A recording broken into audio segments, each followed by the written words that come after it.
même si vous discutez avec un complotiste, la pédagogie sert à rien. Moi, j'ai essayé. Et les platistes, par exemple, ils ont des dizaines, des centaines d'arguments, qui sont tous des pseudo-arguments. Mais si on attend, c'est qu'il y en a au moins un qui est bon. Une sorte de millefeuille argumentatif qui peut retourner n'importe qui. Donc, si vous voulez, mon souci, moi, c'est pas du tout de faire en sorte que les gens complotistes quittent les sphères complotistes. C'est pas ça, parce que c'est impossible, en fait. Ça demande beaucoup de temps. Le fait d'être complotiste est souvent, pour les gens un peu frustrés, un moyen de se renarcissiser en disant, moi, j'ai compris comment ça marche. Le système ne m'a pas reconnu à ma juste valeur, mais je suis pas dupe. Je suis pas comme tous ces gens qui sont des moutons à porter des masques. Moi, j'ai compris comment ça marche.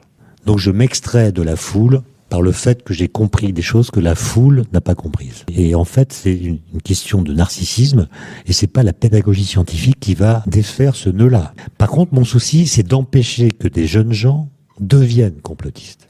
Et ça suppose qu'ils aient un réservoir argumentatif solide qui leur permette de résister aux pseudo-arguments. Et ça, c'est un enjeu terrible, parce que moi, j'ai fait une petite manip. Vous allez sur Google et vous demandez à Google, est-ce qu'il est vrai que la Terre est plate ? Google devrait répondre, non, c'est faux. Eh ben non, Google vous sert des sites platistes. Et vous êtes repéré comme un platiste. Et ensuite, on va vous fournir des arguments qui sont des biais de confirmation. Et imaginez ce que ça peut donner. Chacun peut construire son petit chez-soi idéologique en quelques coups de clic, dans lequel il va trouver une communauté qui pense la même chose que lui. Et qui va renforcer ses propres croyances en alimentant par des arguments nouveaux ce qu'il pense déjà.